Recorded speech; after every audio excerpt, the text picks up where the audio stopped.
Guys, how's it going today? Welcome back to Farming with Carson. Today I am disking in some regrowth. Why do we call it regrowth? Well, this was a Coors barley field that we harvested, and once we got the crop off, we saved some of the barley, and then our local co-op took some of the barley, mixed it with some fertilizer, and then came back out on all but I want to say like 50 acres of the 600 or so acres of malt barley that we grow. They came back out and they spread the fertilizer barley mix, and then we got out here with our Lemken Helidor 9 and we disc it about 2 inches deep and worked the seed in, and that replants it. And so then what we will do with this second crop of barley is this fall we will fence it off with electric fence, and we will put mostly other people's cows, heifers, steers on all this barley regrowth. The most common question I get when I tell people about that is, why do you replant barley, and do you replant anything with it? So we replant the barley because the seed is really cheap and it grows really well. I don't know if it's our high pH soil type. I know that's part of it, and obviously irrigation helps tremendously. But the reason we don't put anything in it is because anything that we would want to put in it generally is either going to be a problem, like a grass that would be a problem in a future barley field, or like if this ends up being barley on barley. I'm not sure what our rotation looks like, but you know, we could come out here with some annual ryegrass or something and throw that in with the barley, which we have done before. But for one, that adds to the cost because this is barley that we already produced and we just kept some of our excess, and we did have overage, so it's even better when we have overage and we're not running short on our contract, just so that we can respread these fields. But for about 10 years, farmers around here have been doing this. We all call it regrowth barley. People buy it, ranchers buy it. Like, I think it's over $2 a head a day at this point that they will pay to have several hundred head of cows out here, and it's a really good gig. Can't complain at all. We get a double crop out of the barley. It's a cheap seed. It grows good. No complaints. We love growing Coors barley, and the elevator is local. I just did a quick stop.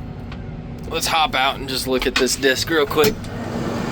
There is a little bit of rain, a little bit of thunderstorm coming in right now.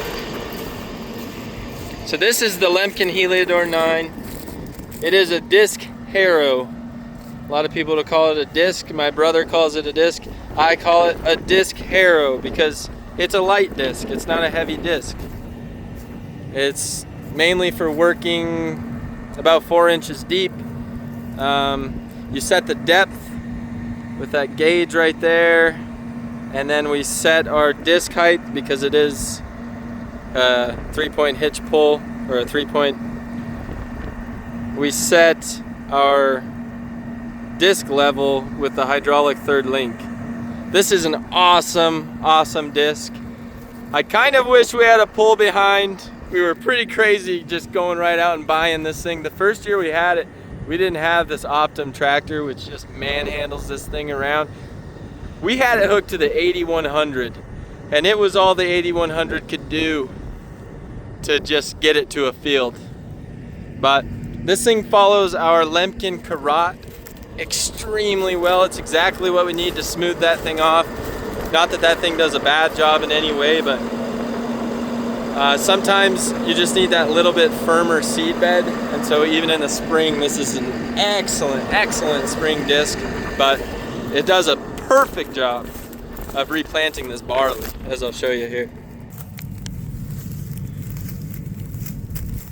So right here, about 2 inches, about 2 inches deep. The theory there is we want the barley about 1 inch deep. So if you go 2 inches deep, somewhere in the middle ideally will be most of the barley. a lot of it will just sprout and come up anyways once we turn the pivots on.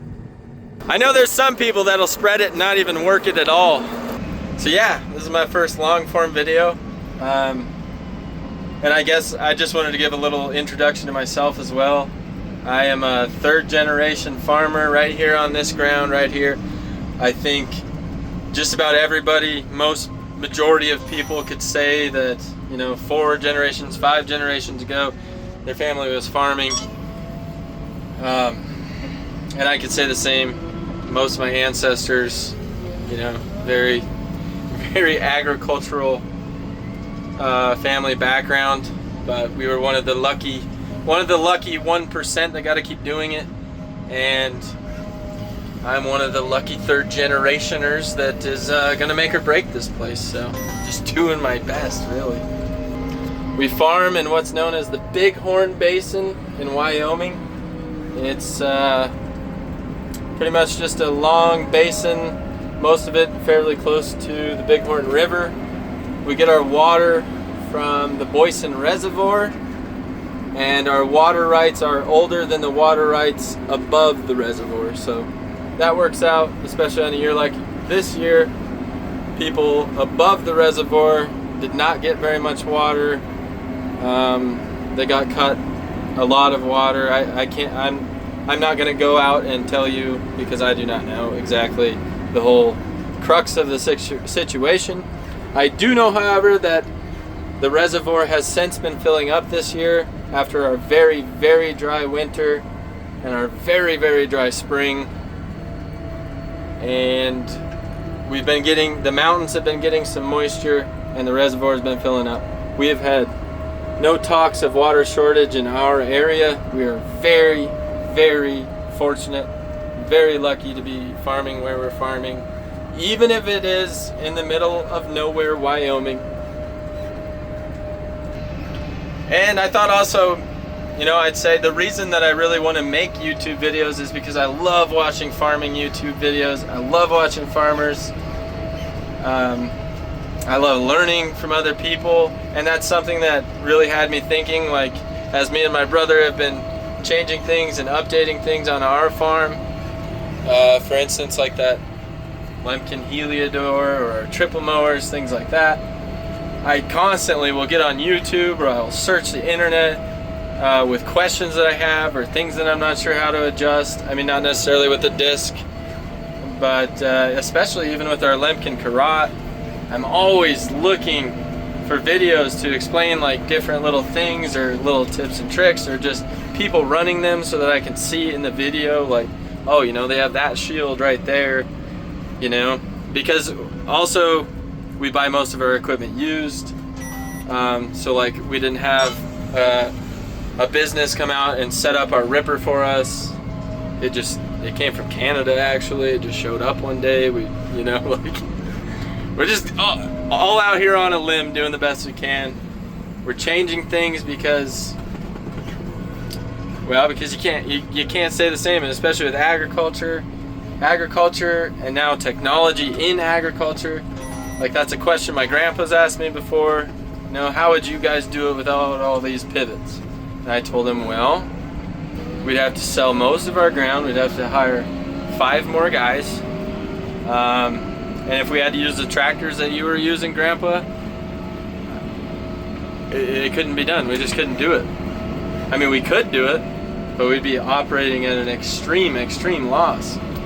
Today, with technology and farming and the prices the way they are, efficiency really is the top goal of everything that you're doing. I mean, it's your return on investment, and you need to be. Farmers are the most efficient businesses in the world. We have had to become the most efficient in everything that we do because the inputs are so high and the reward is so minimal.